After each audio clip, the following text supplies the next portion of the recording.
محترم سامعین کرام، دوستوں، عزیز ساتھیوں، بزرگوں، آج ابھی میں نے آپ حضرات کے سامنے قرآن مقدس کی چند آیتیں تلاوت کی ہیں۔ دعا فرمائیں کہ اللہ سبحانہ و تعالی ان آیات کی روشنی میں مجھے کچھ صحیح باتیں کہنے اور ہم سب کو اس پر عمل کرنے کی توفیق نصیب فرمائیں۔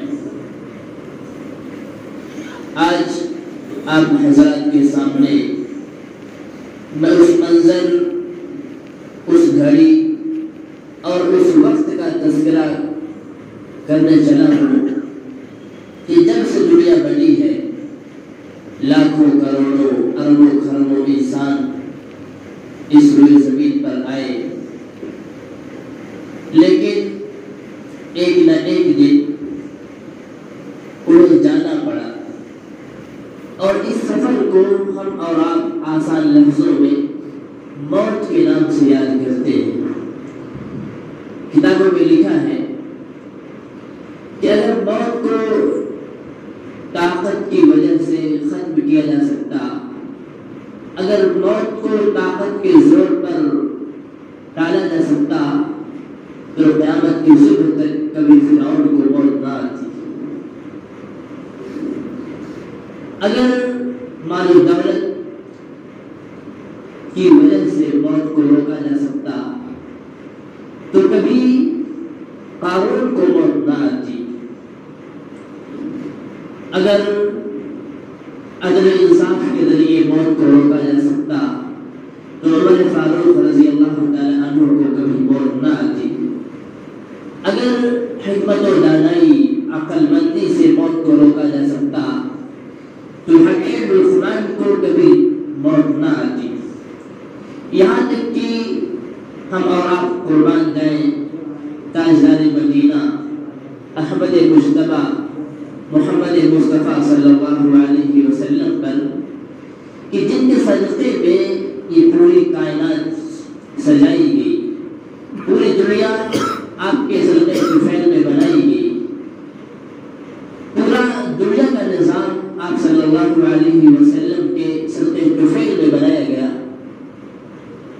لیکن ہمیں اور آپ کو معلوم ہے کہ جب آپ کے پاس موت کا فرشتہ آیا، موت کا فرشتہ آیا تو آپ کو بھی موت کا مزہ چکھنا پڑا، تو پتہ یہ چلا کہ بڑے سے بڑا اور چھوٹے سے چھوٹا، حدیث پاک میں آتا ہے کہ اگر وہ بچہ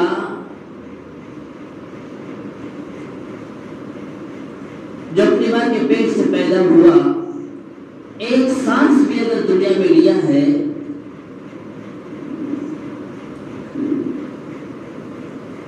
وہ بھی، اور جس نے ہزاروں سال زندگی گزاری ہے وہ بھی، جس نے 100 سال میں زندگی گزاری ہے وہ بھی، 70 سال 75 سال جس نے زندگی گزاری ہے وہ بھی، ہر ایک کو ایک نہ ایک دن موت کا مزہ چکھنا ہے۔ یہ موت ایک ایسا اٹل حقیقت ہے، ہمیں اور آپ کو معلوم ہونا چاہیے کہ دنیا میں بہت سے لوگ آپ کو ملیں گے جو انبیاء کا انکار کرتے ہیں، بہت سے آپ کو ملیں گے جو رسولوں کا انکار کرتے ہیں، یہاں تک کہ ایک قدم آگے بڑھا کر میں کہتا ہوں کہ دنیا میں بہت سے ناہنجار اور دہریے آپ کو ملیں گے جو نعوذ باللہ اللہ رب العالمین کا انکار کرتے ہیں، جس نے پوری دنیا کو اپنی قدرت سے، اپنی طاقت سے بنایا، اس اللہ کو بھی لوگ ماننے والے نہیں ہیں، اس اللہ کا بھی لوگ انکار کر دیتے ہیں۔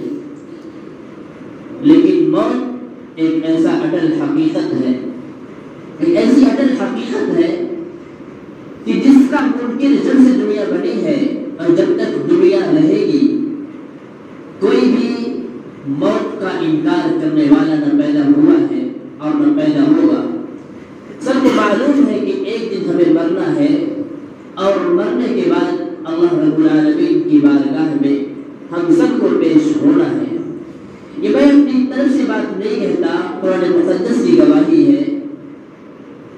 اللہ رب العالمین نے فرمایا کل نفس ذائقۃ الموت، ہر ذی روح کو موت کا مزہ چکھنا ہے۔ وَإِنَّمَا تُوَفَّوْنَ أُجُورَكُمْ يَوْمَ الْقِيَامَةِ، اور قیامت کے دن تمہارے کاموں کا، تمہاری اجرت کا پورا پورا بدلہ دیا جائے گا۔ آگے فرمایا فَمَنْ زُحْزِحَ عَنِ النَّارِ وَأُدْخِلَ الْجَنَّةَ فَقَدْ فَازَ، جو دوزخ کی آگ سے بچا لیا گیا اور جنت میں داخل کر دیا گیا وہی کامیاب ہے۔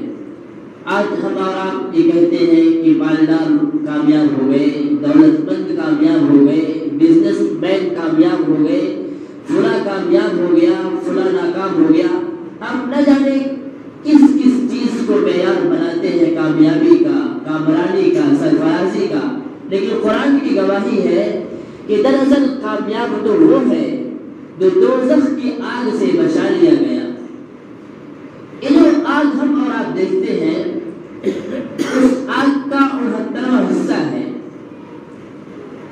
ایک حصہ اللہ تعالیٰ نے دنیا میں بھیجا اور 69 حصہ دوزخ کے لیے خاص کیا گیا ہے۔ ہمارے بدن کے کسی حصے پر کوئی کانٹا چبھ جاتا ہے، آگ سے کبھی ہم جل جاتے ہیں تو پوری رات کراہتے ہیں، پوری رات چیختے چلاتے ہیں۔ پھر اس آگ کا کیا پوچھنا جس کی خطرناکی اور جس کی سنگینی، اس بات سے ہم اس کا اندازہ لگا سکتے ہیں کہ جب ایک حصہ اللہ تعالیٰ نے اس دنیا میں اتارا ہے تو اس 69 حصے کا کیا عالم ہوگا۔ اللہ تعالیٰ ہم سب کو دوزخ کی آگ سے بچائے۔ یہ تو ہمیں اور آپ کو اللہ رب العالمین کا شکر ادا کرنا چاہیے کہ اللہ تعالیٰ نے ہمیں مسلمان گھرانے میں پیدا فرمایا، اسلامی نظام عطا فرمایا، اللہ کے نبی صلی اللہ علیہ وسلم کی امت میں پیدا فرمایا۔ ہم کتنے ہی گناہ کر لیں، میں یہ نہیں کہتا کہ ہم گناہ کریں، لیکن انسان ہے، ہم کتنے ہی بڑے مجرم کیوں نہ ہو، کتنے ہی بڑے گنہگار کیوں نہ ہو، لیکن اگر اپنے گناہوں کے نتیجے میں اگر جہنم میں چلے بھی گئے تو انشاءاللہ اللہ کی ذات سے امید ہے کہ سزا بھگت لینے کے بعد ایک نہ ایک دن ضرور انشاءاللہ ہم جنت میں داخل ہوں گے۔ یہ قرآن اور حدیث کی گواہی ہے، اللہ کے نبی صلی اللہ علیہ وسلم کے فرمان کی گواہی ہے۔ آگے فرمایا کہ وَمَا الْحَيَاةُ الدُّنْيَا إِلَّا مَتَاعُ الْغُرُورِ، یہ دنیاوی زندگی تو محض دھوکے کا سامان ہے، اس زندگی کا کیا بھروسہ۔ کبھی ہمارے دل میں یہ وسوسہ پیدا ہوتا ہے کہ ہم 100 سال، 90 سال، 80 سال، 70 سال، 75، 60 سال جئیں گے، لیکن بہت سے ہمارے دوست تھے جن کا انتقال ہو گیا، کم عمری میں انتقال ہو گیا۔ بہت سے ایسے لوگ ہیں جو 40 سال، 35 سال، اور اب تو اچانک موت اتنی کثرت سے آ رہی ہے کہ اس کا ہم اور آپ اندازہ نہیں لگا سکتے۔ تو شیطان جب غلاتا ہے، وسوسہ دلاتا ہے کہ تجھے کیا موت آتی رہے یا جاتی رہے، ابھی تو 50 سال اور زندہ رہے گا، 60 سال زندہ رہے گا۔ تو شیطان ایک طریقے سے ہمیں بہکاتا ہے کہ کہیں ہم موت کی تیاری نہ کرنے پائیں، اور پھر ہوتا یہ ہے کہ اچانک موت کا فرشتہ ہمارے پاس آ جاتا ہے اور ہمیں اللہ رب العالمین کے حضور حاضر ہونا پڑتا ہے۔ اللہ کے نبی صلی اللہ علیہ وسلم نے ارشاد فرمایا الکیس من دان نفسہ وعمل لما بعد الموت۔ آج جس کے پاس بظاہر دماغ زیادہ ہو، چند زبانی سے کام لیتا ہو، لفاظی کرتا ہو، بڑی بڑی باتیں کرتا ہو، اسے ہم اور آپ عقل مند کے نام سے تعبیر کرتے ہیں، اسے ہم عقل مند کہتے ہیں۔ لیکن حدیث پاک کی روشنی میں عقل مند کسے کہتے ہیں؟ اللہ کے نبی صلی اللہ علیہ وسلم نے فرمایا الکیس من دان نفسہ، عقل مند تو وہ شخص ہے جو اپنا محاسبہ کرے، صبح سے لے کر شام تک اس نے کون سی نیکیاں کی، کتنے گناہ کیے، نماز پڑھی یا نہیں پڑھی، صدقہ ادا کیا یا ادا نہیں کیا، زکوٰۃ ادا کی یا ادا نہیں کیا، حج اللہ رب العالمین نے فرض کیا ہے تو حج کا فریضہ انجام دیا یا نہیں، اس کا محاسبہ کرے۔ وعمل لما بعد الموت، اور موت کے بعد کی زندگی کے لیے عمل کرے۔ ایک صاحب مجھ سے کہنے لگے کہ میں نے دنیا میں رہتے ہوئے پڑوسیوں پر بہت ظلم کیا، یہاں تک کہ مجھے کسی پر ظلم کرتے ہوئے بہت خوشی ہوتی تھی۔ کسی کے درمیان بجائے اس کے کہ جھگڑے کی اصلاح کی جائے، جھگڑے کو ختم کیا جائے، مجھے جھگڑے میں آگ ڈالتے ہوئے بہت خوشی ہوتی تھی۔ پڑوسی کی زمین چھینتے ہوئے، جھپٹتے ہوئے اور ہڑپتے ہوئے مجھے انتہائی خوشی ہوتی تھی۔ لیکن آج میری عمر 60 سال ہے اور اس پر میں اتنا زیادہ افسوس کرتا ہوں، یہ بیان سے باہر ہے، میں اس کو بیان نہیں کر سکتا۔ تو میں نے بہت ہی ادب سے اسے پوچھا کہ آپ نے ایسا کیوں کیا؟ تو صاحب کہنے لگے کہ میرے سامنے یہ بات پیش نظر تھی کہ میرے بعد میری اولاد کا کیا ہوگا، میرے بعد میرے بچے کہیں سڑک پر نہ آ جائیں، روڈ پر نہ آ جائیں، میرے بعد وہ کھائیں گے کہاں سے؟ لیکن اس دنیا کا نظام دیکھ کر کہ جن بچوں کے لیے اگرچہ زمین دبانا، زمین کو غصب کرنا، پیسہ لوٹنا یہ جائز تو نہیں ہے، لیکن ٹھیک ہے میں نے گناہ کیا، جن بچوں کی خاطر میں نے پڑوسیوں سے جھگڑا موڑ لیا، پڑوسیوں سے لڑائی کی، ایک دوسرے کو گالی دی، برا بھلا کہا، اور جن کی خاطر میں نے یہ حرکتیں کی ہیں، آج وہی بچے مجھ سے بات کرنے کے لیے تیار نہیں ہیں۔ تو سوچنے کی بات یہ ہے کہ ہم اس دن سے اپنی آخرت کی تیاری میں صحیح معنوں میں لگ سکتے ہیں جب ہم تنہائی میں بیٹھ کر یہ سوچ لیں کہ واقعتاً مجھ سے پہلے ہزاروں کروڑوں لاکھوں انسان آئے اور چلے گئے، مجھے بھی ایک دن آنکھ بند کر لینی ہے، اور جیسے ہی آنکھ بند ہوگی ہمارے ہی گھر والوں کو یہ فکر ہوگی کہ جتنی جلدی ہو سکے اس کو اس کے ٹھکانے یعنی قبرستان میں پہنچا دیا جائے۔ عزیز ساتھیوں، قیامت کے دن کوئی خاندان کام نہیں آئے گا، رشتہ داری کام نہیں آئے گی۔ ہم نے جو دن و رات میں اعمال کیے ہیں، اللہ رب العالمین کو خوش کرنے کے لیے جو نیکیاں کی ہیں، وہ نیکیاں کام آئیں گی۔ اللہ رب العالمین کی بارگاہ میں کسی مالدار کی دولت کام نہیں آئے گی۔ اللہ رب العالمین کے یہاں جو سکہ چلے گا وہ ہے نیکی کا سکہ، نیکی کا ڈالر چلے گا۔ تو کیوں نہ موت کے آنے سے پہلے ہم موت کی تیاری کر لیں۔ یقیناً ہم کو مرنا ہے، اور کب مرنا ہے یہ کوئی بھی انسان نہیں بتا سکتا۔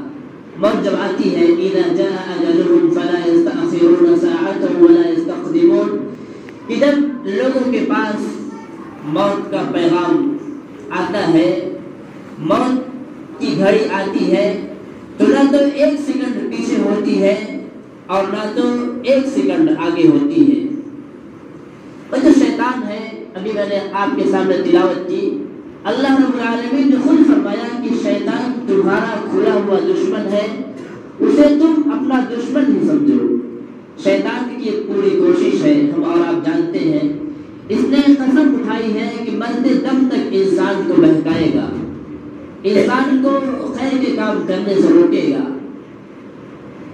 قتل کرائے گا، زنا کرائے گا، ڈاکہ ڈلائے گا، نہ جانے کیسی کیسی حرکتیں شیطان انسانوں سے کرائے گا۔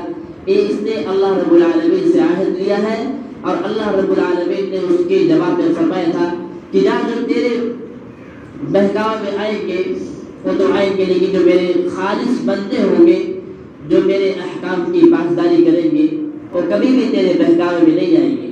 تو شیطان کی پوری یہ کوشش ہے کہ مرتے دم تک، سانس نکلنے سے پہلے تک ہماری زبان سے کفریہ کلمات نکلوا دے۔